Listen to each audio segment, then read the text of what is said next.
It is almost September 2024. Can you believe it that I'm saying that? But hey, you know what? It's still August. It's August 20th. You are here. I'm here. Rebecca is here. She's in the house. She's in the background. No, actually, no, she's in the live stream now because I brought her on. And we were just talking a little bit in the green room about the topic today. Yeah, it's going to be an exciting one because we talk about brain stuff all the time. We talk about, identifying with our future selves. And what kind of work have you done, Rebecca, like with the future self? Just to get started. By the way, hello. Nice to see you here, my friend. Hello. Always good to be here. Yeah, So I like to say that I have several future selves. I cool. have the 10-year down the road future self. I have the 2 year, and then I have the 1 year, and then kind of everything else there is kind of in flux, right? Nice. And so the further out I go, the less clear it is, but it's sort of like that sounds like a really cool idea. So it guides what I do today. But in terms of what I do right now is more like the more narrow time frame future self that kind of says, okay, if I'm going to go from here to there in 1 year, Hmm. what are the things I need to do? Because that's the stuff that I need to take action on. And Hmm. then I modify my future selves as I go along based on things that I learn about myself, about the world, about what I like, about what I hate, and what about I will never do again, and people I will never talk to again.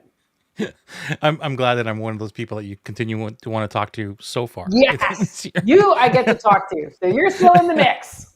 Love it, love it. When I first heard this concept of it, it was with Ben Hardy's "Be Your Future Self Now." We got an advanced copy of it through our good friend Gio, and it was a great book. And it was so weird to hear that first concept of, well, speak to your future self. Like, go and ask your future Mhm. self, and come back and start implementing now. And the concept was like weird for me, but I totally get it now. And so Mhm. Ben wrote that one, Be Your Future Self Now, and then incorporated it into a couple of other books, like the one you mentioned before we were off air, which is the 10X vision. Um, Yep. 10x is better than 2x. Yeah. yeah, 10X is, but I Super was good book. thinking of Dan Vivid Sullivan. Vision. No, Dan Hmm. Sullivan. So, and Vivid Vision is a good one Oh, too. That's another future paced awesome. kind of thing. Hmm. So, and then there's another book that Ben did that was about time. And you know what? I'm gonna go in and show the magic of how I can find something very, very quickly and tell you what the book is. I should have had this prepared. It just came to me. Ben Hardy, where are you, baby? Hardy. Hmm. Um, there you are. And this other book, well, personality isn't permanent. Have you read that one? No, I haven't. I've read Who Not How, and I've read the 10x one, but I have not read that one yet. Although that sounds like something that has to go on my reading Yeah, list. personality isn't permanent is another big eye opener. Uh, Hmm. Basically that we can change our personality at any time. So Hmm. anyway, so let's talk about this. Let's get into some. I made some notes here. I know you didn't get a chance yet because you're like super busy, which is cool. Um, so I'm just going to kind of run through some things and then we'll just bounce off of that. And by the way, if you're here live, let us know by hashtag live or hashtag replay if you're watching the replay. And if you have any questions or input or feedback, anything, we'd love to hear from you. I don't know if I can monitor again my my Facebook.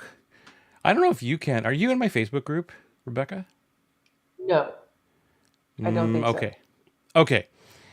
So I can't monitor any questions coming from the Facebook group yet. I still haven't figured that out. But I can see if you're watching somewhere else. I know there's a couple of Kelly Foster. Are you calling me? Maybe we're calling you Kelly. Maybe. All right. So I want to talk about the first thing is the you've already touched on it, which is the future vision or the year vision. One of the things that Dan and Ben talk about is the 10-year vision. Dan also talks about a 25-year vision. Are you familiar with that one? No, but I intend to be doing very, very little in 25 years. Very Okay. little So in the terms of work. 25-year framework I thought was really cool, and I adopted that into everything that I teach. Everything that I teach in not just about the future self, but more about, okay, what is the thing that you want to do today that you could see yourself doing in 25 years from now as well? And give yourself Hmm. and Dan talks about like giving yourself the time frame of 25 years. So there's no real hard pressure on doing something like right now. Doesn't mean sit back and do nothing, but it's like, I want to be a Hmm. millionaire. Okay, well, give yourself 25 years to do that, or $10 million. Give yourself 25 years to do that. Yeah. And so it opens Hmm. up the distant future and alleviates the immediate pressure on what you need to do right now. Because I don't know about you, but I was like under a lot of pressure in one of my masterminds before, and it was like November and I wasn't doing really, really well for years. And then the rah cheerleading squad was there all the time, which was great, but I had no vision and I had a lot of pressure, not because of, first of all, I wasn't making money. And secondly, it was like, you can do $1 million, can't you, Joey? Yes, I can. And all this was just me saying stuff. And then I'm like, yeah, I can do that. And he go, well, let's do it by January 1st. And now it's like middle of November.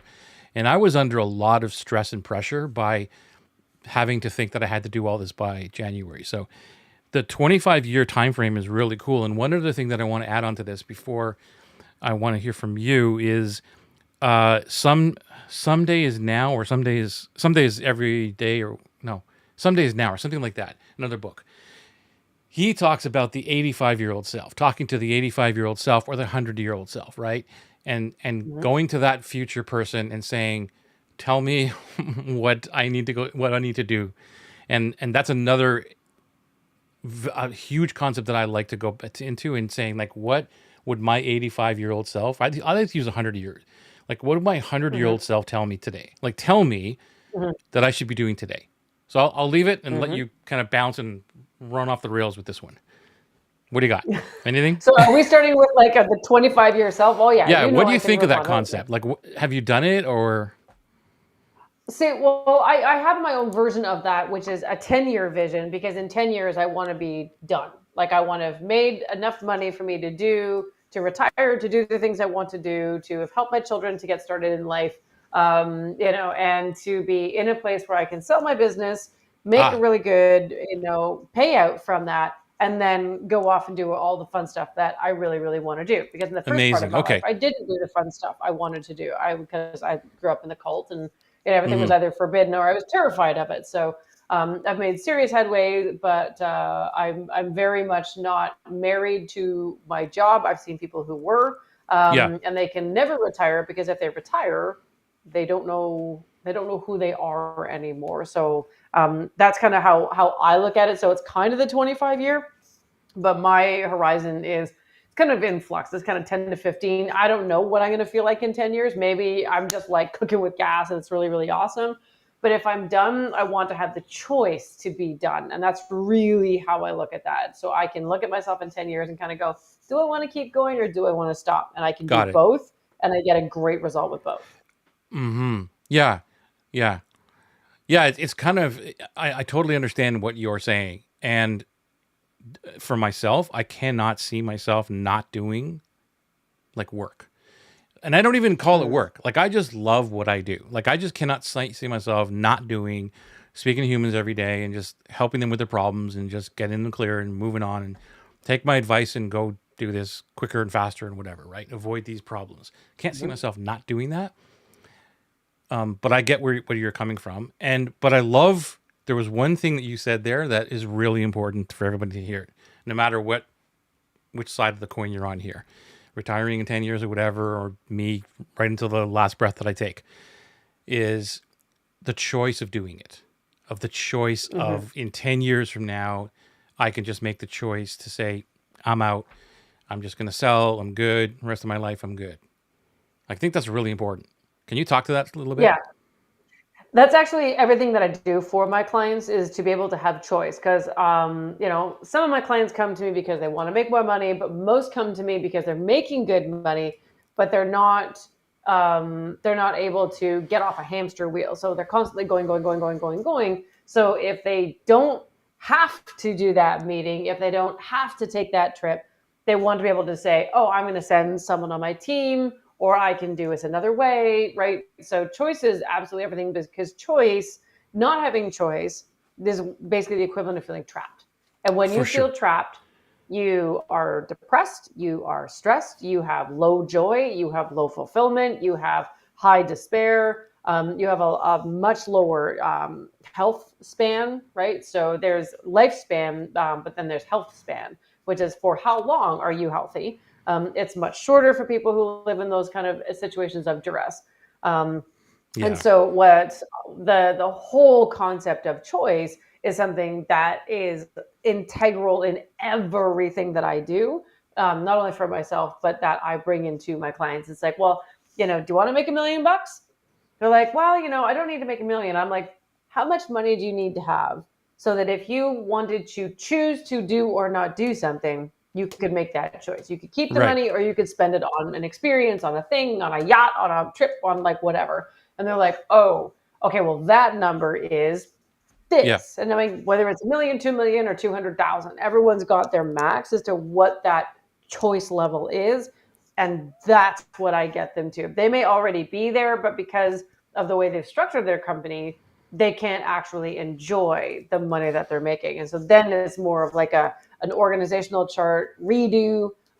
It is a structure of the work that they're doing so that they can open up and get to choice. And so yeah, and there's the immediate choice. So that's kind of more the immediate thing that I'm dealing with. But again, when it comes down the road, I talk to them about that. Like, give me your 10-year, 15-year, where do you want to be?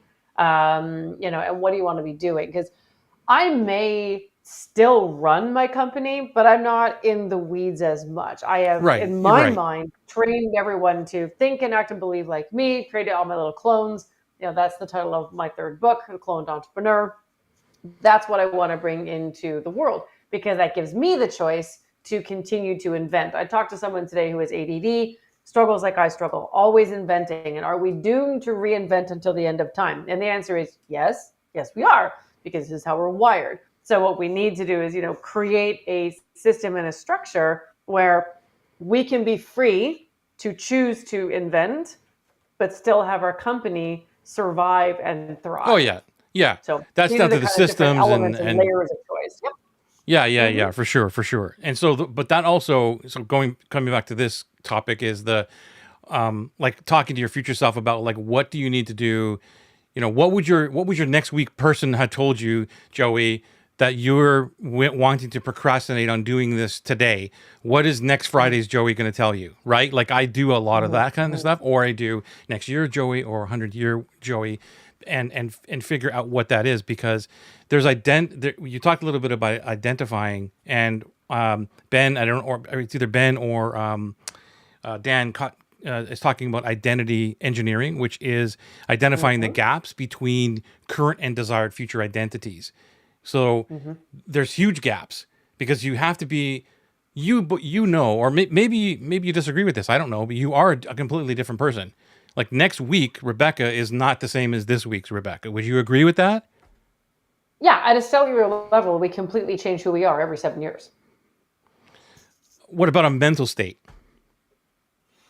Um, our brains are always changing, Yeah, so so it you would changes agree. in small ways, but Hmm. absolutely, we are changed by everything. I had a run-in with a giant bug yesterday and screamed until my children thought I was being stabbed in my kitchen. I believe that changed me on an absolutely deep cellular level, and now I have a fear of bugs that come because I went to kill it and then it came for me and it landed on me. Anyway, I'm okay with bugs, but they landed on me. So yeah, yeah. I think from yesterday to today, I'm actually a different person. Yeah, that's exactly. I was just going to say the same thing. I wake up a different person all the time. Because you're always learning, you're always doing new things. But then there's this bigger gap of who do I need to become today in order to get what I want next week or a month from now or at the end of the year. And that's where, for Mm-hmm. me, I had struggled with this. I still do. I'm not the best at this. I don't want to preach Mm-hmm. that I'm like, hey, I got all this nailed down, because I don't. But it's more of Mm-hmm. being aware of it, being aware of, well, if I want this, then what do I need to do today? And I think that we are so in the moment of immediate gratification for whatever it is, whatever it is.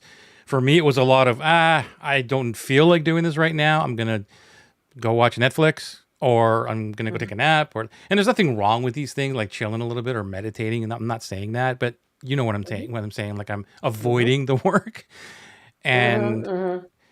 the only way that I'm helping myself get into the out of procrastination and that kind of thing is what's Joey going to tell you tomorrow? Like you're going to look back at this and what's Joey going to tell you?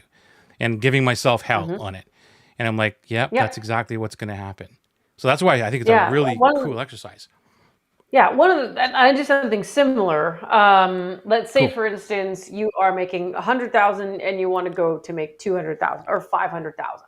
Right. So what I would tell, say I'm talking to one of my clients, I'm like, okay, if you're operating at 200,000, what do you do right now? What are all the things that you do? Right. And so we go through and I call this many people and I do this kind of work and I have this much free time and so on and so on. Okay. If you were making $500,000, what do you think they're doing that you're not? Right. And so we go through and we make the adjustment. Like, oh, well, they're probably calling 10 people instead of 5. They're probably, a little bit better with their time. They're probably a little bit more strategic with this. They might be doing this. They might be doing that. Like, great. So now we have where you are now and how you need to behave and where you want to get to and how they behave. And now we manage through the gap.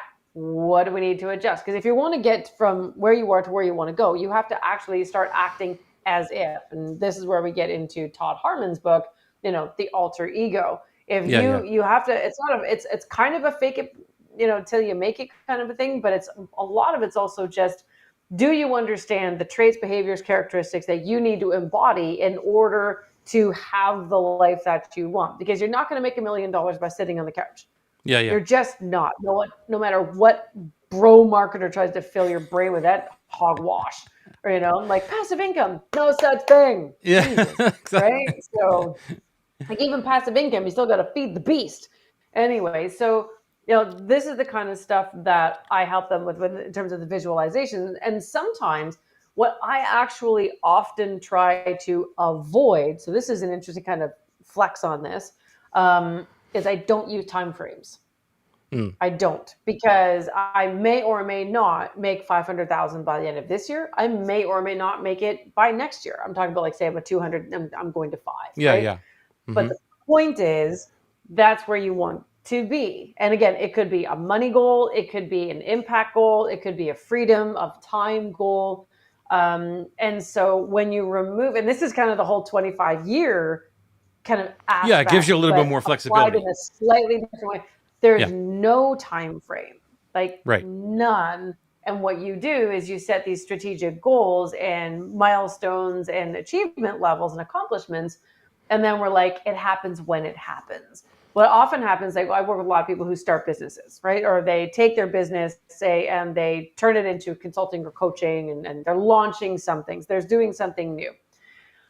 Like 10 times out of 10, they hit the dip. Seth Godin talks about it in his book called The Dip, which is you start something, you're like, yay, and all of a sudden you're like, oh my God, and it stops working and you stall. And I Right. say this to all of my clients who are trying to launch something new. Every single one hits it and they hate it. And they're like, I don't know what's happening. And I'm like, so you remember like 2-3 months ago when I told you were going to hit the dip? Exactly. Yes.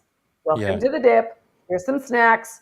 You're going to make it. This is when you double down on your work. You don't stop. And then, you pull yourself back out of it. As long as you keep working, you will pull out of it. So I Yeah. find that if you attach a time frame, it's like, that whole make $1 million from November to January 1st. Well, that's freaking ridiculous, Yeah, right? If exactly. you're just like, Joey, make $1 million. Here's the path that you get there. When you get there, the more work you do, the faster it is. Well, Yeah. then you're What like, would the okay, $1 million how Joey tell fast you? do I want it? Yeah. What would $1 million Joey? When would Joey like to be the $1 million man? And let's be a little bit reasonable. 6 weeks is not reasonable. That's ridiculous. I I know worked that. with a guy. I didn't work with him. He was a fellow coach, and I stopped talking to him because he wouldn't do any of the work. So I was moving and shaking and getting stuff done, and making money and doing really well. And he just stayed exactly where he was. So I was trying to help him this one day. It was about a year after we'd started talking. And I'm like, let's do some planning. So what are your goals? And he put from whatever year it was to the next year, call it 2020 to 2021. He wanted to be making like $3 million. He didn't have a single client. And as a coach, a single coach, Like you practically have to, you would hit burnout to For do sure. one-on-one coaching to hit a $3 million at the price point he was doing. So like Right, $500 an exactly. hour, Unless you're call it, charging right? $1 million Which is a client or $3 million a client, right? Yeah. yeah, which you're not Right. going to charge when you've Right. never had a client before and you Right. don't have celebrity status and you're not beautiful or buff or tits and I get ass. it. And so like these kinds of things become deeply, deeply irrational. So it's kind of like managing expectations. And again, for some instances, timeframes are important because they do give you kind of little timestamps in sort of your horizon. But I prefer to completely eliminate the time and just say, where do you actually want to go? Where's that freedom that Yeah. you're looking for? That freedom of choice. What does that Yeah, I'm look like you. like? I Is I, it a I money use thing? Da, da, da.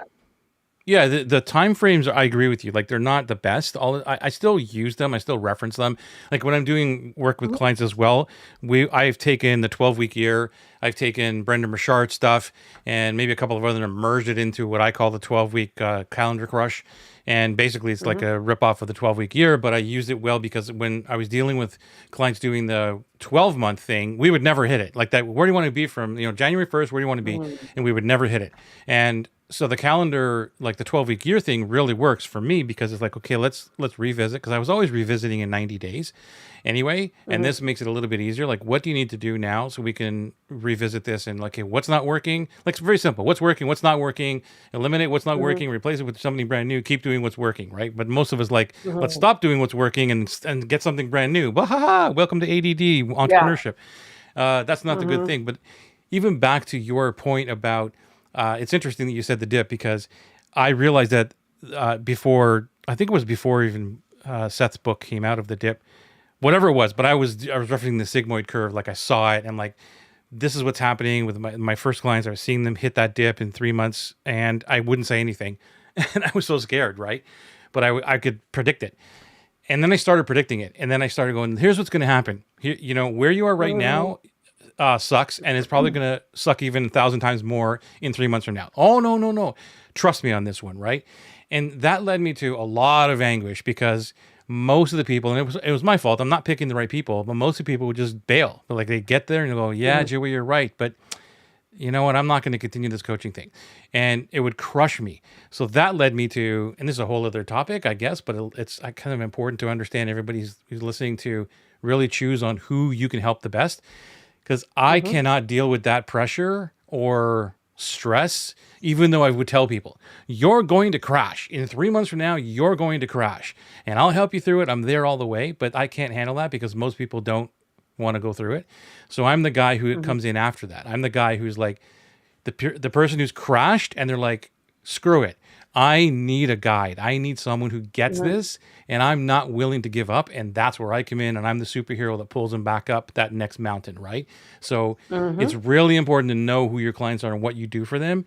But for me, it was, I don't want to deal with this anymore. I'll let people go through the crash. The 80% of them are gonna bail. I'll wait and keep and work on the 20% who want to get further instruction. They've already know what it's like to go through the dip and the crash and everything else. And you know, Mm-hmm.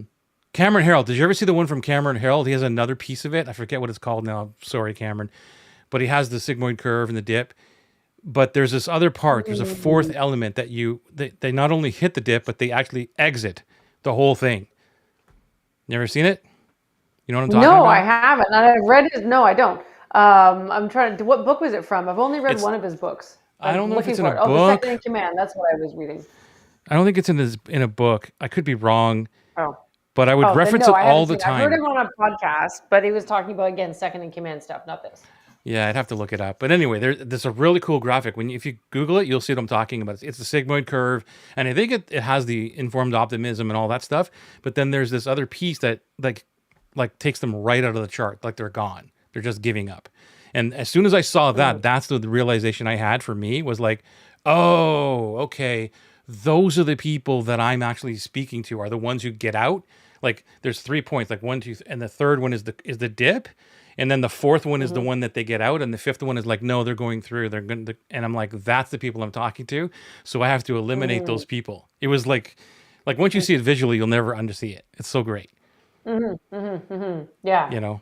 Um, Um, where was I going to go with this? Anyway, you got something to say? I think we rabbit hole. I think we rabbit hole on that one. Okay. Okay. Cool. But that's I okay. I can bring it back.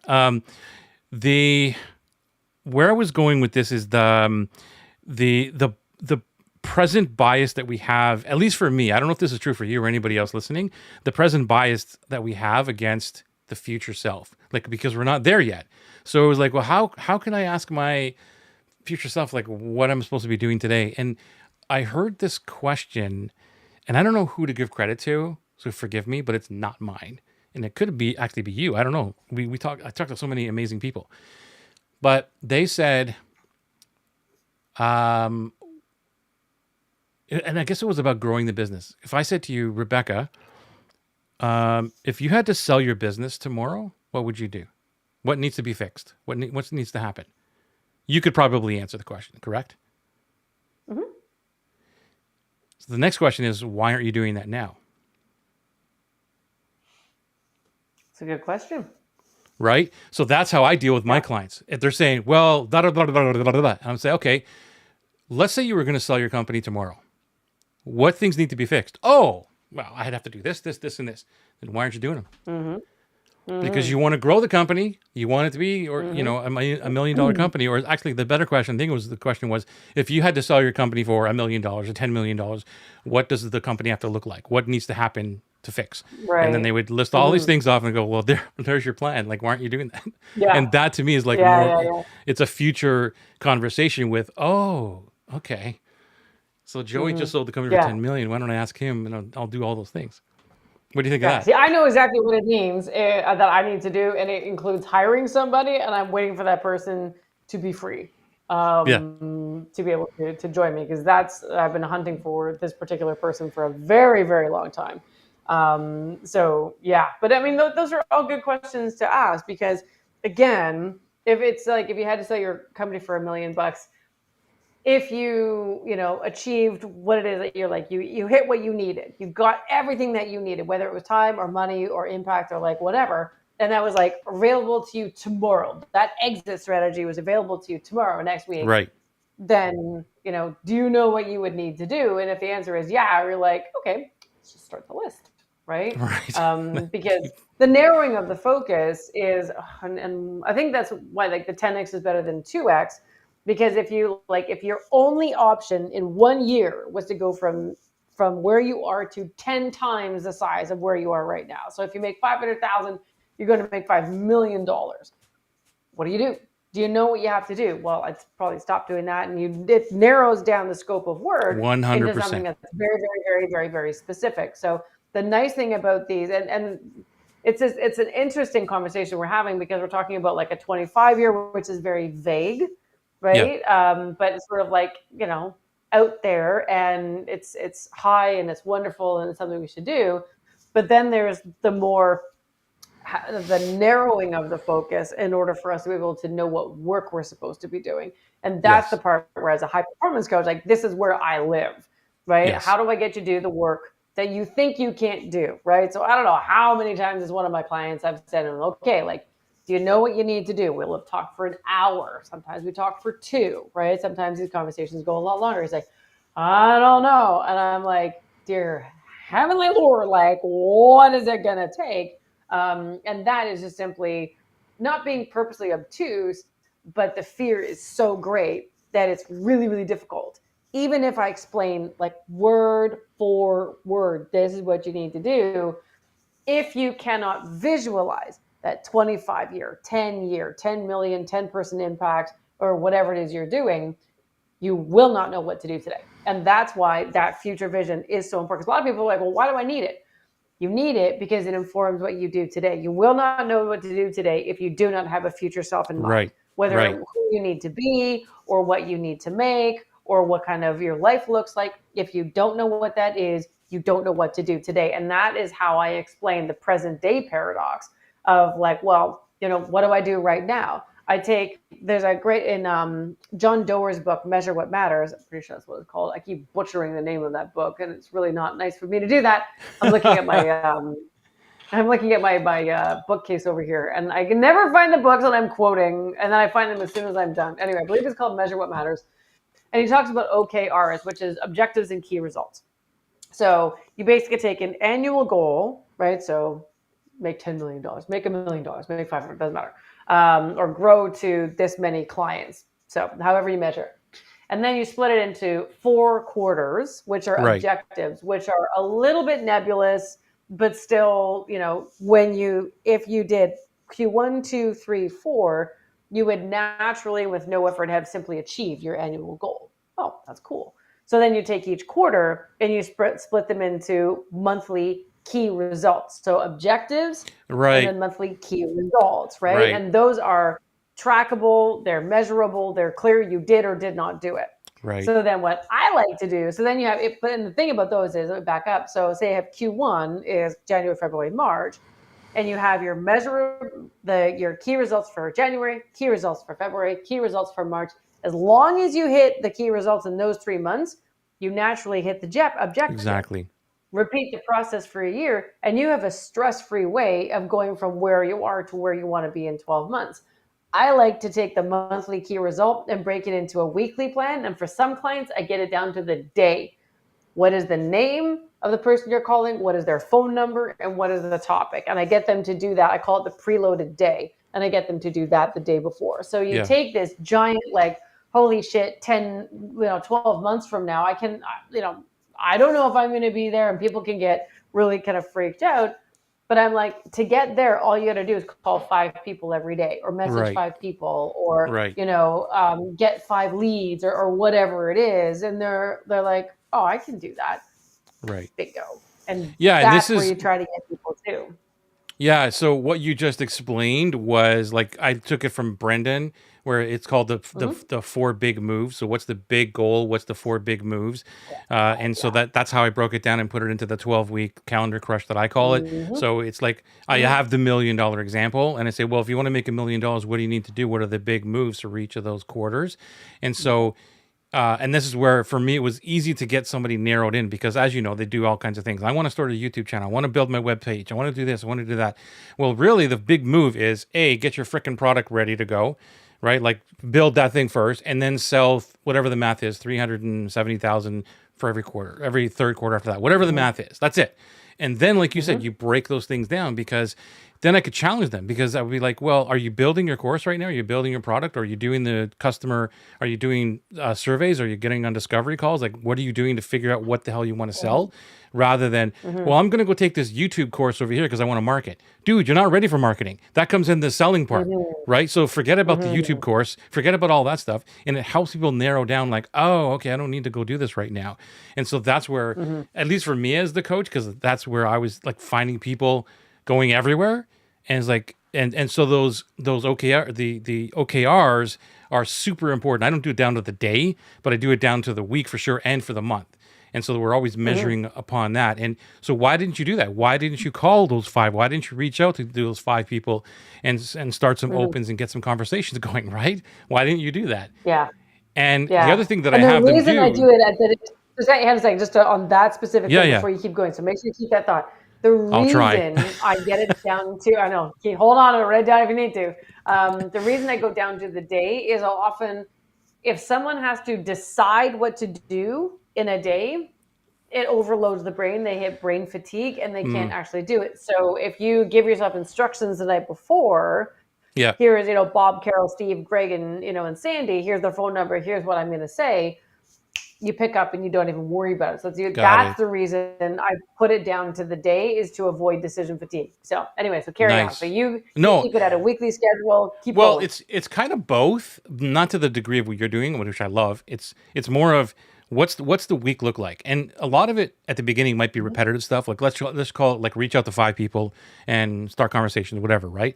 And so that's like a weekly schedule. But then if they're doing the work right and they're being accountable, then they'll put that into a document that says like I'm going to reach out to 5 people. Here's what I need to do for this quarter. Every week I need to reach out to 5 people, right? So then they're marking that off. Is it complete? Is it non? Is it incomplete? And the more that I see the incompletes, and all they're going to do is if it's incomplete, like this week, then move it up to the next week. I didn't do this for whatever reason. Don't care. Just move it up. And what I'm doing there is, I'm identifying, is it really important? Because I've seen this incomplete and moved up on your weekly schedule for the last 4 weeks. So what's going on here? right? So there, and this has, I don't know if it has anything to do with the future self or not. Maybe it does, but that's how I keep them accountable, to go like, well, maybe you should take that off the list because that's not the most important thing right now. Let's revisit this and see, what does your future self tell you in 3 months from now? What does that future self tell you? And for me, it might have Mm-hmm. been, well, I don't know. I don't want to reach out to 5 people. I don't want to talk to 5 people every single day. I don't want to get on a call. Well, then what does the, quarter Q2 person starting, Q2 Joey, tell you right now? What does he tell you?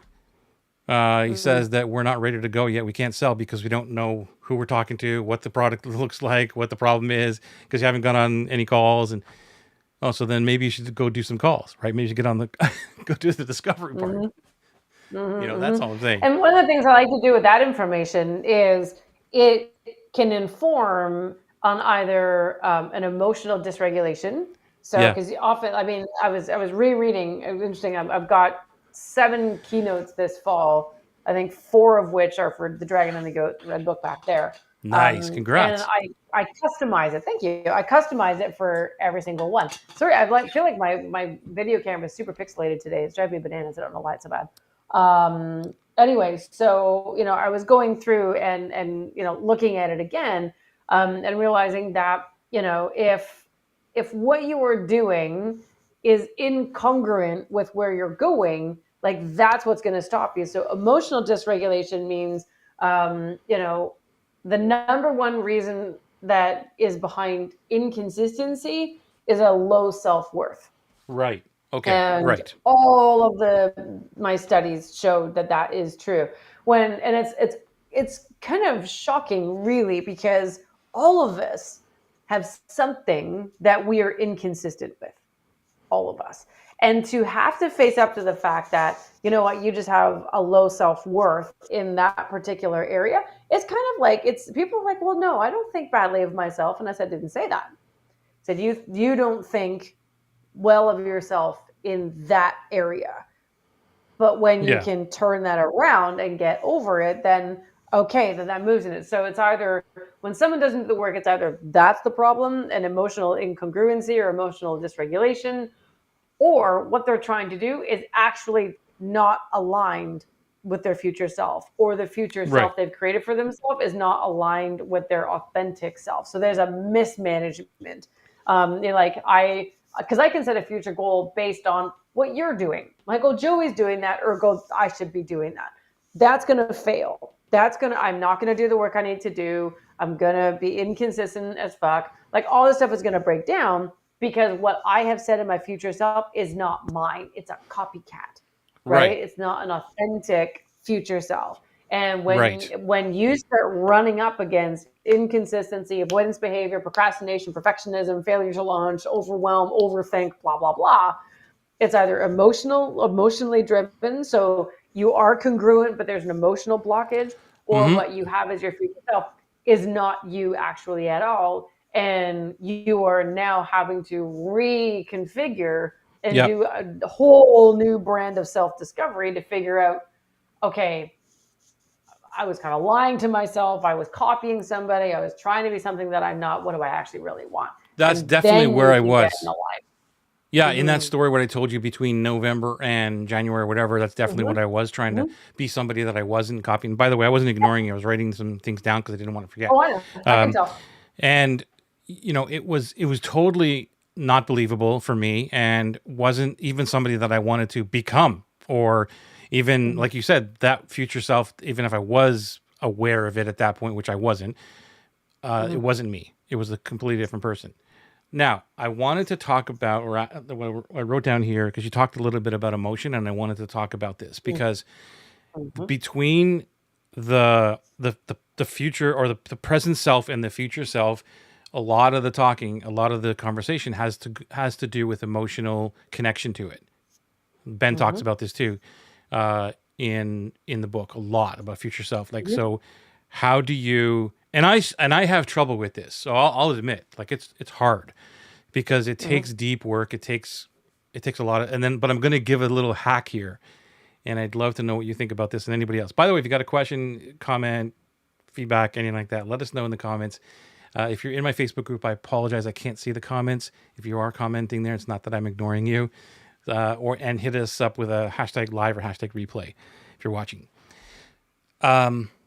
So it is connecting to how you feel, how that future self feels, like, and yeah, just connecting to the emotion. What is that going to feel like? That's why Vivid Vision is a huge book about, writing down, like looking around, what are the smells? What do you see? All of those things, trying to connect all of those areas. And I have some trouble with that. And maybe I just don't do enough deep work on it yet. Now, here's one of the hacks for me, at least, is that remembering, because I've crushed it before, right? Like I've crushed it a few different times, but remembering what that felt like. Like, who was I and what did I do to do that? And I go back to the past for help to speak to my future self. That's the hack that I get in terms of, well, how did I feel like that? Like I'll give you an example. When I wanted to be on radio and a number one club DJ, it was like, I'm just going to go do this. This is what I'm going to do. I'm going to rock it. And I stepped into that role. And everybody would challenge me. How are you going to do that? What are you going to do? Who do you think you are? And I rose to the top of the industry very, very quickly. And because I just stepped into the role and said, this is who I am, right? This is what I'm all about. And when I was there, nothing would stop me. Like I was unstoppable, and it was amazing. And even before that was bringing my business to a first 100,000 back before the internet even was here, and doing physical newsletters. Like, how did I do that? Nobody knew. Like, what are you going to do? Like, you're starting this thing and you're typing out something on paper and you're sending it out in the mail. And then I hit $100,000. I didn't want $100,000 when I first started that, but I hit it. But it was more about like, who was I and what was I? What was the desire and the intent and all the emotions behind all that to help me today? Because again, I get caught in that present bias. I get caught in that, well, haven't done that in a couple of years, so why? So what do you think about that? I know that I threw a lot at you there. No, there's a really, really, really good book that helps with exactly what you're talking about. It's called Mind Over Mood. And Mind I over actually mood. I taught a class on it 2 weeks ago. I kind of, like you, I take various different methodologies and combine them together. So the idea of mind over mood is that what we think can determine what we feel.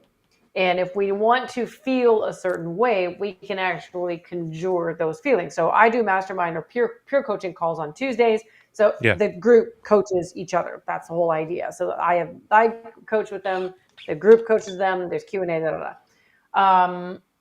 And at the beginning of every session, I do something that raises the mood. I need to create open-mindedness. So I need them to feel open-minded. I need them to be ready. I need them to be on. I need them to be vulnerable. So today's question was, what is the nicest thing someone's ever done for you, or the most recent nice thing someone has done for you, or that you have done for someone else, right? By the time we were done, I put 30 seconds on the clock. I didn't even realize it gives you like that music at the end of it. So it's like, like the Oscars.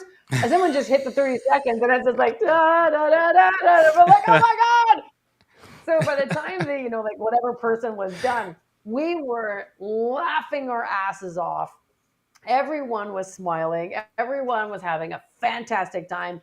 And I split them into the groups, right? Groups of 3, nice, where you go, totally vulnerable, right? And I do that because I need to bring a mood to the call to create the emotional openness for what's going to happen for next. sure. Yeah, And so, it's understanding the mind body connection. It is one word, not two. And that what we feel is kind of chicken and the egg. Sometimes our feelings kind of well up within us, and then our thoughts kind of catch up afterwards. And usually that's because there's a physical response. But most often, if you're like, oh God, like I need to hire an operations person. Do I really have the money to pay what this person is worth? Yeah. So we'll be scrimping and saving in a few other little places, but essentially yes. But it's a bit frightening to do. And I'm like, I could be like, well, maybe I should wait, or maybe I'll wait for somebody else, or blah blah blah, whatever. I got to get myself into courage mode. And so what you can do, and again, in Todd Harmon's book, the whole alter ego effect, this is what he talks about. Like, how do you use, because feelings and changing what you feel is Right. not a think positive process. Thinking Right. positive is holding shit and spraying it with glitter. That's from Mm-hmm. Bill O'Hanlon in his book, Do One Thing Different. It still stings, it's still poo, and it still grows, and you're still holding it, right? Like, what do you do about that? It is coming at that experience that you're about to go into, for which you do not feel emotionally ready, from multiple angles, and saying, what can I do to actually change this? What do I need to think? How am I feeling physically? It's like, before I go on stage, my hands get really kind of shaky. So I do this pat. I'm at the front, so I can't just flap my arms around, which is a great thing to do, by the way. But you can't do that, because then they're like, who's the chick trying to take off in the corner over there? It kind of throws everybody off when I go on stage. But I tap my legs. I'm doing this, like, just tap, tap, tap, tap, tap, tap, tap. Sure. Because my body is, creating an emotion, a feeling that's going to drive an emotion, which is anxiety. And if I'm too anxious, I ain't going to speak properly, right? And especially if I'm holding a mic, dear God, I pray not to, because then I get like T-Rex arms, and I can't like unbend my arm after an hour. The thing's gonna be like, and I don't want that to happen. So the concept of mind over mood is, and I'll give you just a very simple framework. So first of all, you're like, what's your situation? It's like, who, what, when, where, how, right? What's actually going on? I need to launch. I need to create a website. I want to write a book. I want to start a podcast. Okay. You write down 3 moods or feelings or emotions that you're feeling about that particular thing. So I could be terrified, overwhelmed, maybe overthinking, or it could be a combination of, like, I'm Sure. terrified, I'm overthinking, but I'm curious, right? So it's not all your feelings. And I never like to say they're good, they're bad, they just are. And then you rate those emotions and their intensity, each one on a scale of 1 to 100. So it's not they add up to 100. It's like, what's the intensity of terrified? Like 150. What's the intensity of overthinking? Maybe that's a 75. And what's the intensity of curiosity? Maybe that's a 25. Right? So you're there, but it's like the little emotion, overwhelmed by the bigger ones. And then you walk through a process of, what's the worst thing that could happen? So what is it what's the catastrophic thoughts that are going in? And you write down all the catastrophic thoughts. So I'm relaunching my podcast right now. So I used myself as an example when I was teaching. And the first thing was, no one's going to listen. The next one was, this is going to suck. Next one is, the content's going to be shit. Next one, like all this kind of thing. And these were just like, oh yeah, that's easy. Right? All these negative thoughts. But then you go into, what proof supports that? What proof supports, and you choose one big thought. So I choose, no one's going to listen. What's my proof that no one's going to listen? Mm-hmm. And I'm like, well, there's crappy podcasts out there.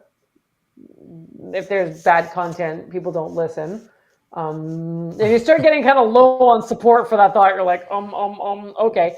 And then you go into, okay, what is against that thought? We're like, well, if it's a good podcast, then people listen. If I put in the research and if I take care up front to make sure I get good guests, people will want to show up. You're like, oh, okay. And now you start going, oh, wait a second. So then you go into, what's a more reasonable approach or experience, right? And it's like, well, if I do a lot of research and I set up my onboarding properly, and I'm very careful and I curate it properly, and I have a production person to finish it off for me, well, probably pretty good. It would probably be pretty good. It would go really, really well. So now you're kind of moving out of catastrophic, no one's going to listen, I'm going to go eat worms, into, I actually have some control over this. And when you're done that, you go into, what's something you could do to start acting on this new, reasonable reality. And what would happen if you didn't? If you held on to your original thought, no one's going to listen, I'm going to go eat worms, what's going to actually happen? I'm like, well, I don't launch. So what happens if you Yeah. hold on to And the nobody reasonable listens. one? Oh, right. Yeah. Well, the more reasonable one is, I do a little bit of, upfront work to get my process down pat. And then I launch. That's the result of that one. And at the very end, you take those 3 moods that you articulated at the front: terrified, overwhelmed, or overthinking, and curious. And you put them down and you re-rate them. And then you add any new ones. Again, each one on its own scale of intensity of 1 to 100. And what normally happens is that 150 on terrified, whoop, goes down to like 20. The 75% intensity on overthinking, zoop, maybe goes down to 10. It's not that they disappear, but they are no longer the predominant mood. Curiosity goes to 75, and now you add courage, and now you add ambition, and now you add hope, and now you add inspired, because you've actually just spent this entire time inspiring yourself. And so that process is outlined. Most of it I pulled from Mind Over Mood. I also pulled it from an anti-anxiety process I do with my children called the detective method. So Got detective it. thinking. Got it. And then it's my own methodology that I just sort of like wrapped it all up in and stuff like that. So It's so weird. that's Like, the process. it's so interesting listening to you describe that, because I'm trying to piece together and identify with it. And as from my bringing up and understanding, or like what I do, that it's not that it's a bad thing, like, but it wipes me out what you just said. Like, I'm like, holy crap, I can't even imagine going through that, because I'm an entrepreneur by heart, and I always backtrack. So I'll just go, that's what I did. Like, when I wanted to be on radio, when I wanted to be in the clubs, when I wanted to start my production studio, I wanted to remix Britney Spears and Justin Timberlake and all these people. Like, how the hell are you going to do that? No idea. Just going to go do these things, and whatever happens. And I always look back. Like, I'm here. I am. Okay, I'm not there yet, but what the hell did I do to get here? Right. So I'm a good person. I can look back really well. That's why I like the future vision thingy. I'm learning more about that, because I've really been bad at looking at the future. Like, I don't know. That's always my answer. Don't know, but I'm just going to go do it and figure it all out. Like, I'm like, let me jump off and build the parachute on the way down type of guy. And all right, so, and again, like, I'm not dissing it at all. I'm just saying, like, it's hard for me to identify it with all that process, because I would never sit down and go, here's the emotions I'm feeling. Like I would never let that control me at all. For me, it was just like, Well, I'm I'm going to scared challenge you on shitless, but that I'm just going one. to go jump and go do this. Yeah, and it's true, and that will serve you to a point. Yeah, And then at some point, that whole jumping off and building the parachute on the way down doesn't work anymore. And yeah, that's what I find. Like, I'm an entrepreneur too, been an entrepreneur for 15 years. And what I have recognized in myself, that level of exhaustion that you're talking about, of, stopping and taking stock, and, and just saying, okay, what really is going on? What am I actually feeling? Increases your resilience and your coping, so that you actually don't get tired. And sometimes fatigue is an anxiety reaction. So for my sure. son Yeah, has panic attacks. My ex has panic attacks, right? I've seen other people have panic attacks. And as soon as that panic attack comes back down, they have to go to sleep, yeah. right? Because it was just like everything was too much. So walking through it like that, where I'm going, you do this and then this and then this and then this and then this and this and this. Yeah, that sounds exhausting. I don't want to do it when I pick, map it out like that. But so it's very situation specific. You would not do this process when you're looking at what's my big vision. You Uh-huh. do this with, I want to relaunch my podcast. I Uh-huh. want to write a book. I want to start a YouTube channel. I want to shoot a video. So it's a very specific situation that we're talking about that you aren't doing. So this is not the stuff that you're talking about, where I'm just going to go and do it. That's not where that process is helpful. Where that process is So it's in the helpful minutia. is it's in situation specific. So it's very much, in order to grow my business, I need to do this. So I've done the assessment. This is my future self, and I know what I need to do to do it. But I'm pushing it off and pushing it off and pushing it off and pushing it off. I'm Yeah, I got it. tweaking and tweaking and nudging and stuff like Makes that. But you're sense. never ever launching.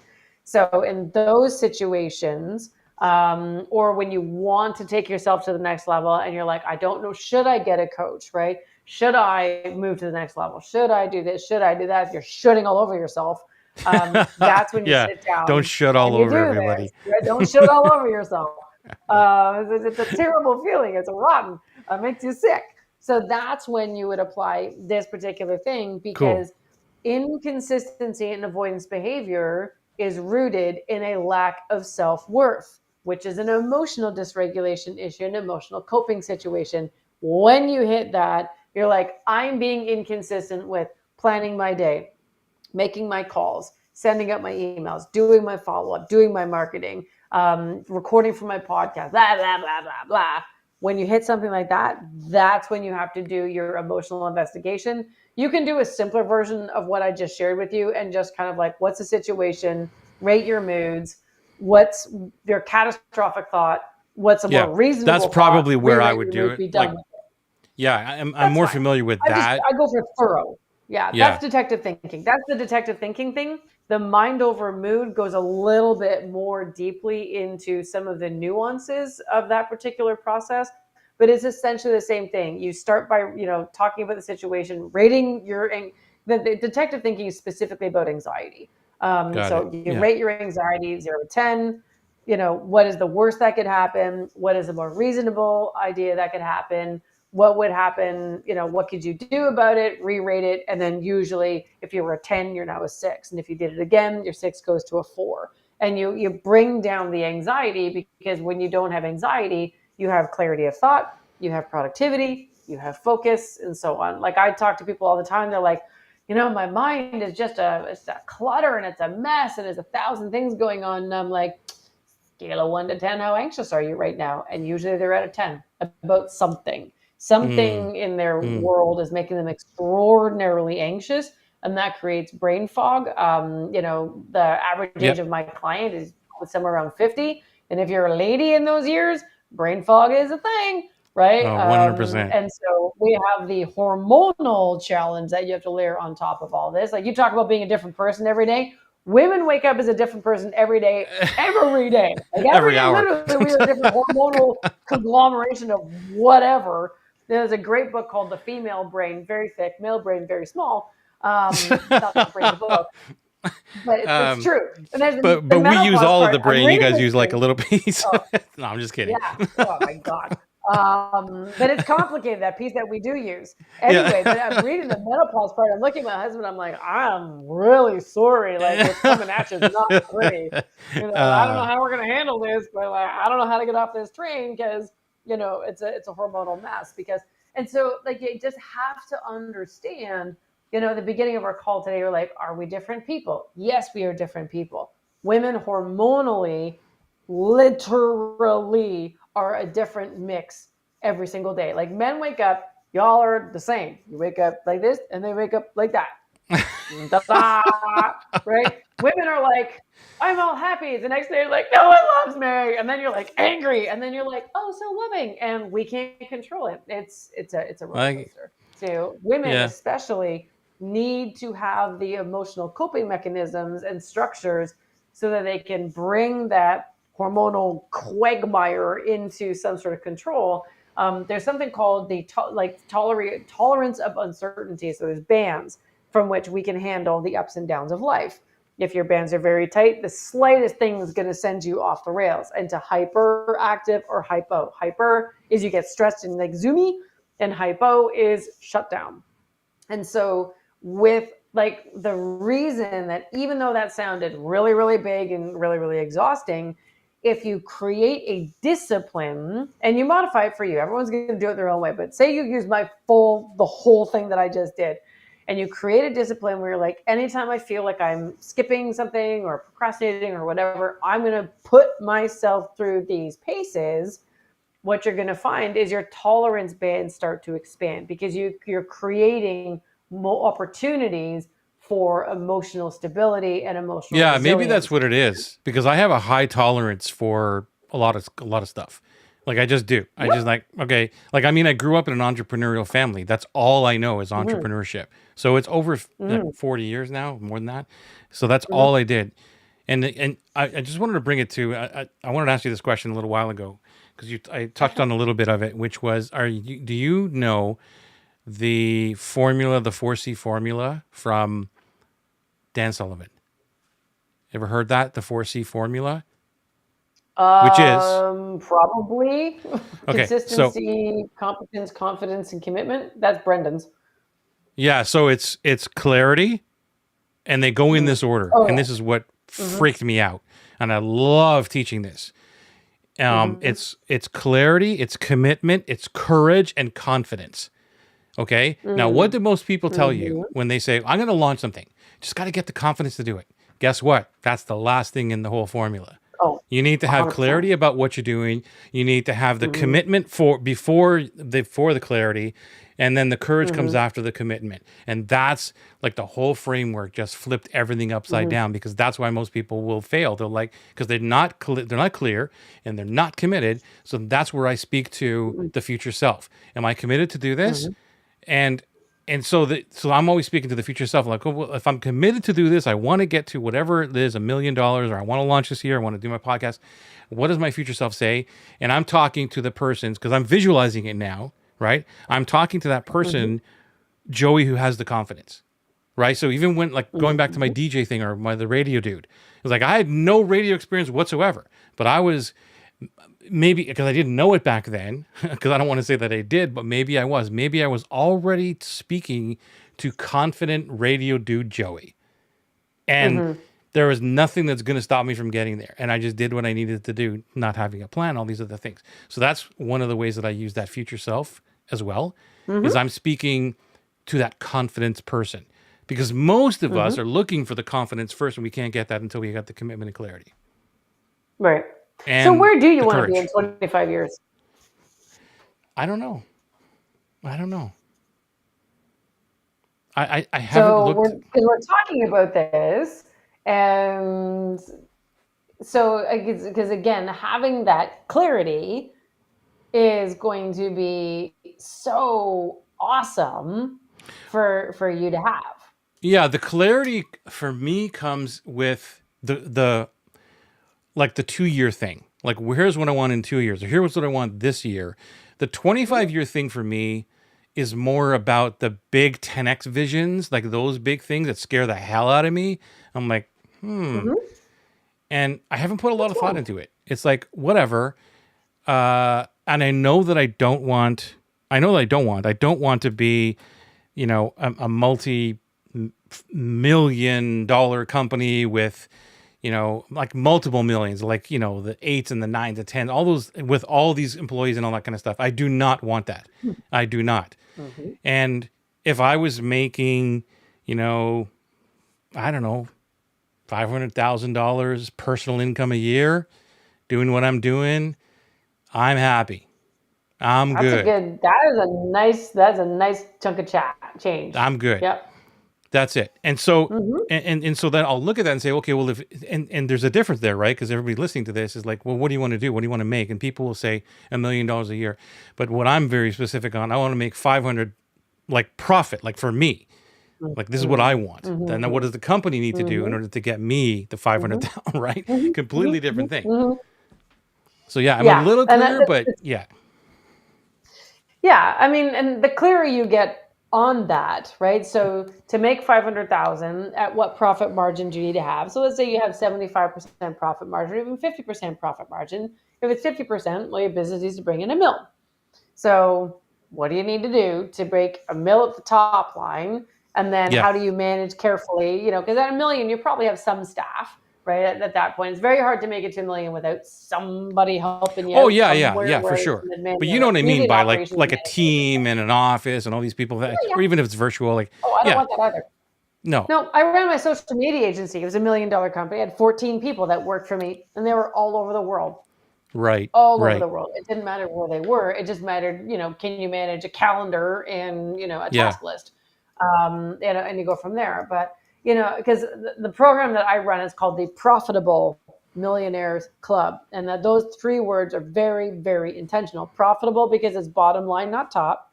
yeah, for sure, Millionaire because it's $1 million, impact a million people, or buy back a million minutes. You pick the million, and it's just your max. It's whatever that number is. yep, And a club because I want you to belong to something. It's not a program. It's a right, club. It's a right, right, belonging. It's a family. It's a community. But it's all predicated, like when I talk about my model, it's a triangle model, at the core is my core promise. And my core promise is three things: profitability. So again, that word sustainability. So you last, right? This isn't just a flash in the pan. You're going to like pooch out in a year. Yeah, yeah, And joy, because as long as yeah, you're happy, you will always do the hard work, the hardest work in the whole wide world. Those days when you're looking at yourself going, I can't do this anymore. I don't know how I'm going to make it through to 2 o'clock, let alone, 20 years from now. Um, you have to have something that sustains you, something that gets you yeah. all the way through. And you've got to be able to tap into that. One of the things is sort of going back, I was just thinking about this. Brendan talked about this when I got trained a billion years ago. It's happiness triggers. So when you want to, because joy is an energy giver, right? And we have all the emotions we need. We want to be more confident. It comes from here, not from anywhere else. It comes from here. So when you're talking about you're going back, let's find a time when I was confident and let's Yeah. be that person again. Happiness triggers are kind of like that same thing, but it's more like for bringing more joy, right? So one of the things is like you take a sticky note and you write a phrase or a happy face and you put it on, like, so my door is right there, and I would put it on the frame so that every time I walked in and out of my office, I saw it, Right. right? And you can tap it, you can do whatever you want with it, but it's just like that reminder. And the idea is every time you pass your little happy note, you think of something you're grateful for, Cool. because that That's cool. it brings the amygdala, it brings a whole new calm to your nervous system, and can significantly affect your physiology. And Yes. so there's things like that. There's waiting triggers. So you're waiting in line. Look at something that's going to make you happy. My son was going to work. There's a bit of a dick who works with him. He's not very nice to him. My son is autistic, so he doesn't get that kind of, he doesn't understand why people are mean to him. He just doesn't understand it, which makes me want to go stab them in the eyeball with a pen. Anyway, but you can't do that. Apparently it's bad. So, I'm trying Depends to what tell country you're in. him, I'm just kidding. yeah, here, bad. Not going away with stabbing any old guy in the eyeball because he upset my son, right? So Yeah, yeah, for sure. I'll get him in other ways. I'll find his car and slash his tires. Anyway, no, I won't. Just in case you're wondering, no, I won't. Um, so Yeah. I'm going and taking him to work going, okay, bud, like he works cash. And I'm like, think of, like just say to yourself, every third customer, I'm just going to be really, really nice, right? Because that's something you can do. Don't wait for people to be nice to you. Be nice first. You want more friends, be a friend first. You want more Mm-hmm. gratitude, show gratitude first. So if you Mm-hmm. want something more in your life, you got to kind of start bringing it out first. And Exactly. it's funny because people think, oh, I was just trying to be more grateful, and suddenly everyone was more grateful back to me. It's like, well, you raise your frequency. You are on a different 100%. vibrational level, whatever the heck that means, and people react to that in a very different way versus when you're really down and when you're kind of low frequency stuff. So Yep. for wherever you are, whether you're like, I'm here and I want to be here in 25 years, or I'm here and I want to make it to 2 o'clock, and it's just like, you got to take your day in 10-minute increments, because some days are really bad. Some days you're like, I just need to make it the next 10 Yep. minutes, and then the 100%. next, and then the next, and then the next, right? And once you can figure out what that is that you need to be doing and how you need to be and what feeling you're trying to conjure, it's what's going to make me feel that way, right? So again, today it was, what's the nicest thing that happened to you? Other days for my group, it's, what's your favorite song and how does it make you feel? Well, now we have a Spotify account, right? Or a Spotify playlist for my coaching program, which is absolutely hilarious because someone just went and created it. PMC Rock Stars, I think is what it's called. Anyway, so if you can figure out Yep. what is the thought that creates the mood, right? So mind over mood. At any point in time, you can make yourself feel like a rock star. You can Yeah, make I was yourself feel confident. You can make going yourself back happy. to Brendan. I took this from his. I'm just looking right now. I was doing this while you're talking here on the phone, because I have 1, 2, 3, 4, 5, 6 alarms that happen every day. And I've been doing this since 2013, something like that, when I first went Mm-hmm. to High Performance Academy, whatever it was. Anyway, and it's kind of what you're saying, like it's kind of triggering, and I'll read them to you. Like, say they're right here. They're all Yep. on the phone, right? Mm-hmm. So, Mm-hmm. The first one at 10 a.m. comes in and it says, "Be optimistic and caring." 11:15. This is the one because I procrastinate and all that kind of stuff. 11:15. It says, "Are you inventing things to avoid the important?" Because usually that's when I start to go off the rails, right? So it pops up and goes. So I'm also using Future Joey. This is kind of Future Joey sending me messages like, "Hey, dude, okay." Then at 1 o'clock, bring the joy. Simple. Bring the joy. Whatever. Yep. 3 o'clock is when all the kind of stuff hits the fan. Usually, somewhere around there, 2:30, whatever. If the thing's going to happen, and this one, I Yes. can't tell you how many times it's saved my mood or whatever you want to call it. Here's what it says: "You can handle anything." Do you know what it's like to be going through crap and all of a sudden you get a message? And by the way, Rebecca, I like I just told you, this is basically 10 years that this has been happening on my phone every day. If you said to me, "Joey, I'll give you $1 million if you could name off those 6 things memorized," I couldn't tell you what they were in order. And that to me is so cool too, because it's that 3 o'clock one comes in. I'm like, "You can handle everything." Oh, thank you. Thank you very much. Right. The last two, just to close the loop. This one's a big one for me too. I had to get over. Ego is the enemy. 6:55, just before our call, happens every single day. "You are truly blessed. Be thankful," which I am truly blessed to have you, and I'm thankful for you to be here. So I just wanted to iterate that.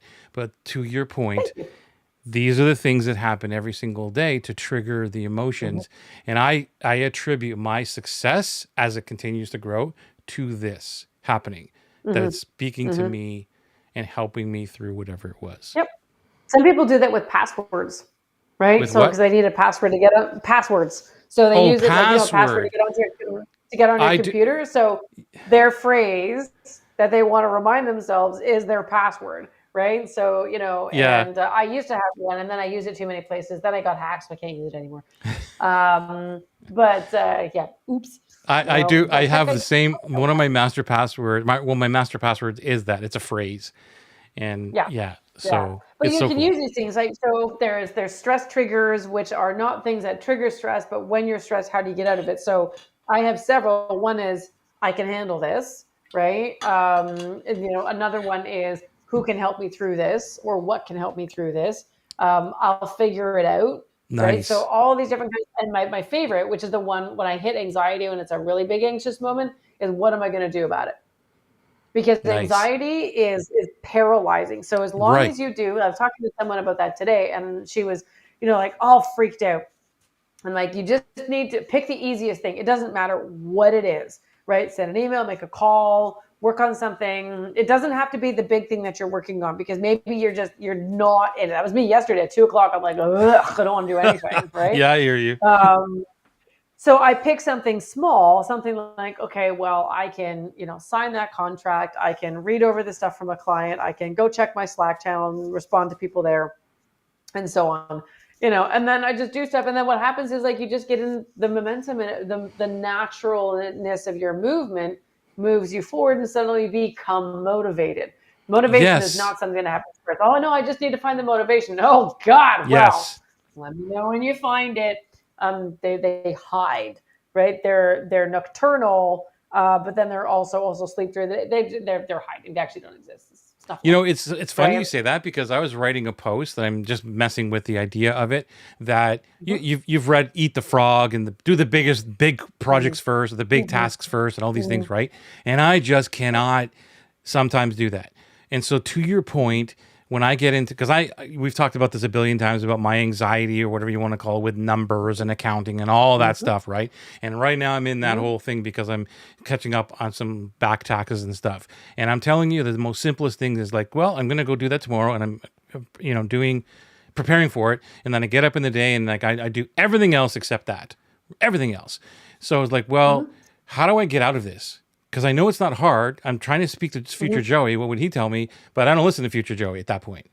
Future Joey doesn't know what he's talking about, right? So then I speak to now Joey. I'm like, well, dude, like, what would you do just now? What would just the smallest thing that you would have to do right now?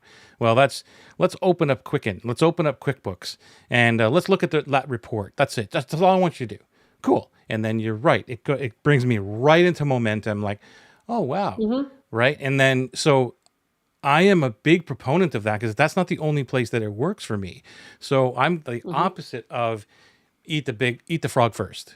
Like on bigger Mm-hmm. things, I'm doing the smallest thing first, so that I get the dopamine rush and all the other things that start to happen. I go, okay, now I can go attack that frog. So it's Mm-hmm. kind of Mm-hmm. interesting. Yep. Yeah. Well, I mean, Tony Robbins for a while there was, take massive action and all that kind of stuff. Interestingly, he's very much off that horse. And because it doesn't always work, like, taking massive action is very, exciting or whatever. And it leads people to go right off the cliff, like Yeah, zing boom, and yeah, away they yeah, go. yeah. And like, because these guys, they get all these ideas and, like, get your business so big and like exit out of it and don't have to run it. Well, guess what happened to those guys? Yep, they had to get back in because their businesses started to fail, Right. right? Because it actually doesn't work. Passive income, myth, myth, myth, myth, doesn't exist. There's no such thing. You got to be I on top of something, which means that's sort of the antithesis of passive, right? Being active. So you got to kind of really understand the landscape. Motivation comes after you start to move, not before. You will not be motivated and then start moving. You got to move and then you get motivated. Well, that's, It's so true.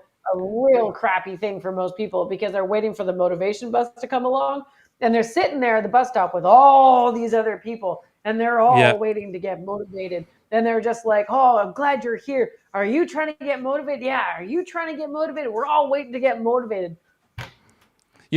It's funny because I just started on a regimen of doing treadmill like every single day now, and haven't Mm-hmm. worked out like since I was 10. You know what I mean? So it was like Mm-hmm. when I get motivated, I'll kind of do that, and so Mm-hmm. it's a combination of what we're talking about right now. It is Mm-hmm. what does future Joey tell me? Uh, he's going to be mad that I didn't do it. For the like Mm-hmm. in the month from now, what's future Joey going to tell me? And then at the same time is okay, what do I got to do just now? Like, I don't want to do this. What do I need to do? Okay, just pull the treadmill out because I have one of these under the desk thingies. Mm-hmm. And Mm-hmm. okay, what do I got to do? Pull that out. Okay, now just put your shoes on. And I might be tired or I just unmotivated to do it. But you are exactly right. And I can't tell you. I'm pretty sure that everybody else knows this, and I just took this long to catch up. But as soon as I start walking, I'm like, this is freaking awesome. And I don't want to Mm-hmm. stop, right? And then 45 minutes later, I'm like, holy crap, it's done? Like, oh, okay. And then, Mm-hmm. sometimes I'm better at this now because I've been doing this as a habit. And I can't tell you how the habit has become a habit so fast because of this thing we're talking about is like the small little Mm-hmm. increment to get into the momentum, not get the momentum first Mm-hmm. and then go do that. Like, dude, Mm-hmm. you know what you got to do. So give future Joey, what is he telling you? He's giving you crap. So just go do this. Okay, may as well just put the shoes on, right? You know what I mean? Yeah. Yeah. And Yeah. And you because know of what else? that, it Oh, was the sorry. habits. Yeah, go. Mm-hmm.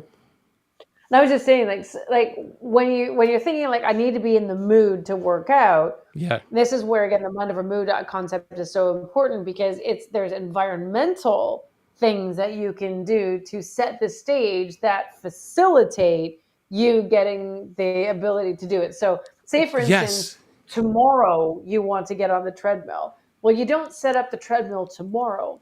You set it up tonight when you don't have to do it.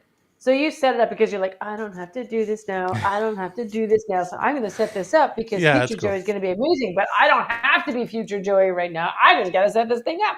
So you set it up and then you walk away. And when you come back the next day, you're like, oh, well, I guess I set that up. Yeah, that's a Well, cool that's a cool and your trick too. shoes are right there. Yeah, Yeah. it's a really cool trick. I know someone who like slept in her workout stuff because if she was already in her workout stuff, it was more effort to take it off and then Yes. change her clothes than it Yes. was to just just get on the Peloton and it's right there and just away you go. That's what she had to do. So really, if you're trying to do something and it's really really really hard, look at your environment. So I have lots of ADD people in my program. I kind of attract them, can't imagine how. And they're like, it's my brain just gets like full of stuff and I don't know what to do. And I'm like, oh, I know what you need to do. You need to go to a coffee shop. You need Yeah. ambient noise. And Yeah. then it's going to be just enough to entertain the little filaments of your brain that like constantly are like, play with me, and allow you to actually use the core of your brain to get the work done that you need to do. So How can you facilitate this? So I use focus music. Well, I have a stereo right there. I connect it to my phone. It's Bluetooth. Yeah. Away we go. Low Yeah. friction. That's what we're talking about. It's low friction Right. in terms of that. Because if you have high friction, you can't move. If you're the bottom of your shoes are the one part of Velcro and the treadmill is the other part of Velcro, you're not going very far, right? Yeah. That's friction. So you take off the Velcro, you make it a lot smoother. Oh, okay. And you do it. But the important thing is to set up your environment when you don't have to do the thing, right? Don't Interesting. decide who you're going to call the morning you need to call the people. You figure that out the day before. You don't have to call those people. You're not under any kind of stress. So you're just like, I'm going to call Bill. We're going to talk about this. I'm going to call Carol. We're going to talk about this and da da da da. Because you're free and happy and wonderful because you don't actually have to do the thing. It's, yeah, But it's you're setting your instruction manual for the next day. So you sit down and you just do because you already gave yourself instructions. You're not making a decision. A decision creates anxiety. It creates an opportunity for the wrong mood to take root, and off you go. So what do you think of, okay, so I mean this is interesting, and I look at, I mean, I'm looking at how this happens for me in terms of me pulling the thing, because it's right underneath right where I am right now. It's just like I just pull it out, and I'm on a standing desk right now. So, you know, in order for me to do what you're saying is, great, close this tonight, keep the standing desk the way it is, pull the thing out, get it ready for tomorrow. So when I walk in, I'm like, oh God, I'm not gonna do the workout, right? Yeah. Which is fantastic. I want to try that as well. Here's what happens for me is, if when my ADD gets into play, and I'm like, oh, I just don't want to do this right now. I don't want whatever I'm doing on the computer, and then I'll like, okay, so what else can I do? I don't. Let me actually back up. It's more of a deep thinking type of thing, or more of an immersed type of thing I don't want to do, right? So then I'm like, well, what else can I do? Well, I got to move some files out of Dropbox or something. I got to do some other stuff, like it's just maintenance kind of stuff. So that's what will get me out of that. Well, I'm not going to go to watch Netflix and just waste some time. What else can I do? So then I attached that moment to, well, dude, instead of you just sitting there doing these moving things with your frickin' mouse, why don't you also do the workout, right? So it's the whole Atomic Habits type of thing. You know, they'll just attaching or BJ Fogg, whichever one it was, you know, attaching something to that. And that's how I get the motivation. Like, oh, well, I'm just sitting here anyway. Well, I may as well push the thing on my desk, raise it up because I'm sitting right now, right? And that's how it all happens for me. And I found that that's the hack, but I want to try your thing as well because I have no problem doing It that. helps.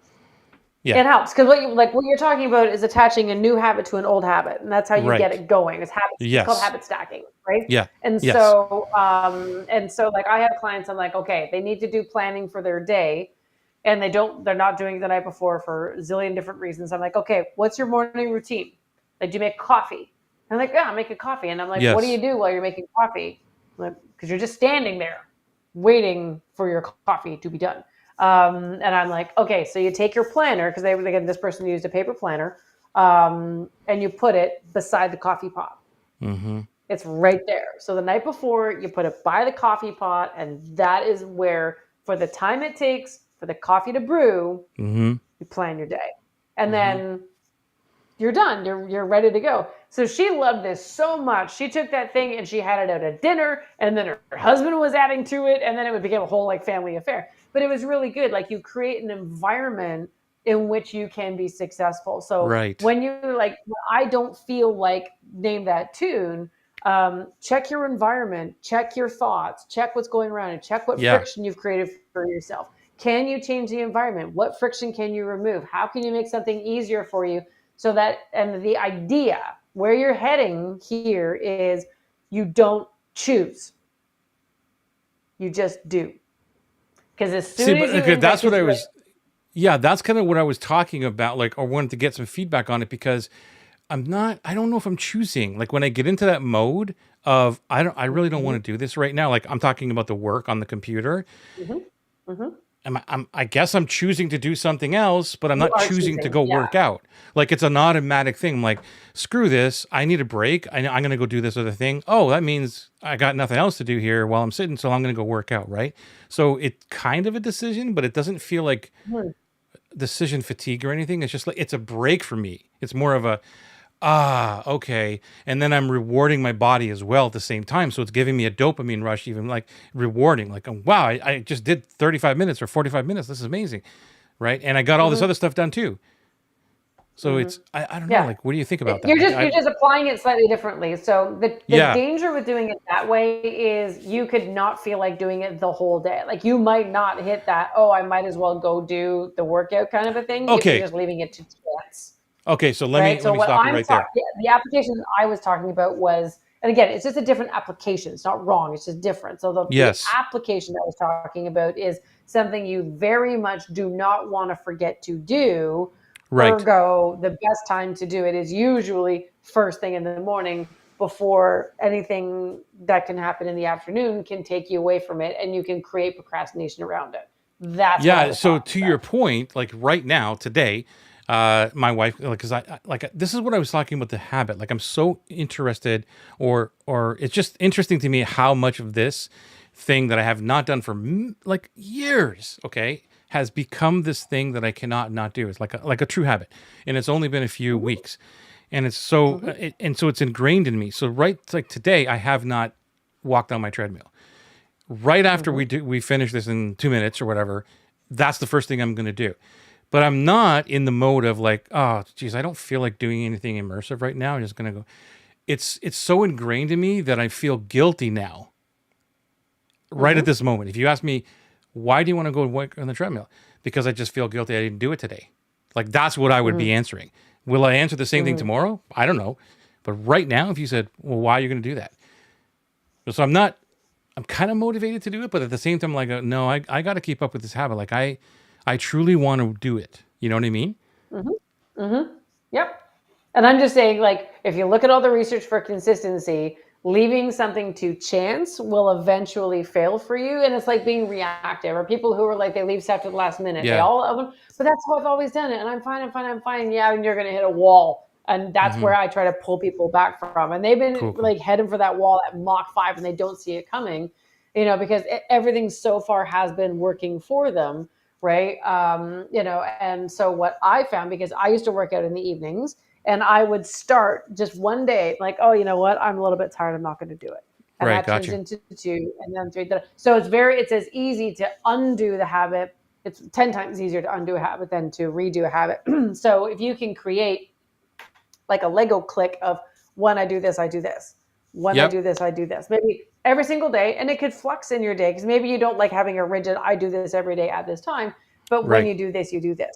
Every Yeah. That's day more you're of going what to happens. clean up your but and that's what you can do. So, but every day come hell or high water, you clean up your Dropbox. So Yes. as soon as you're like Dropbox, walk, right? Yes. Because it's not high impact, not high thought. Or every time you journal, you walk. Or every Yeah. time you have your thinking hour, you walk, right? So you layer the two, you stack the two, so that whenever you do it, it doesn't really matter. But it's whatever the thing that you like will never, ever, ever not do, you attach it to the walking, and that's how you make it so that you never will have to worry about it. You don't feel guilty because you don't want to be driven by guilt. For That sure. one is Like like it's a that. bit of a That death yeah. spiral. 100%. Yeah. Right. It's I not, don't and want to so, and be I know you don't guilty want to about be it. there.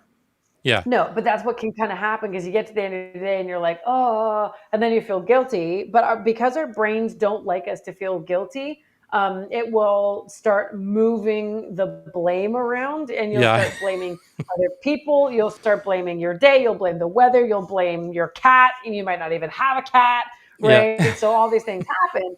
Right. But that's a spin doctor in our head. That's how we handle guilt. We don't handle guilt. We're like, I Yeah. want it as far away from me as possible. Guilt and shame are act the same, right? And so if the emotion that you feel is positive, and you just like click click, I do this, I do this, I do this, I do this, I do this, I do this. Like when Mark and I, we have a very simple thing. When we play ball, we don't work out in the morning because like I burn 800 calories when I play baseball. I'm super jacked. I run like a motherfucker. I care deeply about my team. It's bananas. Like everyone's like, you are gonna kill yourself, and I'm like, yep. But I'm getting that home run. I've had 3 home runs this year. It feels great. Yeah. Anyway, so we don't work out on those days, but tomorrow we don't have a game. Yeah. So we're going to the gym tomorrow, and we have a very, very regimented system. We get up at 6:15, 2 snoozes, because that's how we wake up in the morning. It's where we snuggle, we have all the really good endorphins going on, and we start off in a very, very positive way. We come downstairs, we get our shit on. We don't go naked. We go to the gym. We That's work good. out for about 45 minutes. I know, everyone is safe. My children are like, oh no. It's funny, they don't live here anymore. Anyway, so we go to the gym, we work out, we come back. He has a coffee, I have a tea. We sit on a front porch or a back porch, or we have 2 sitting chairs for the winter, and we sit right here.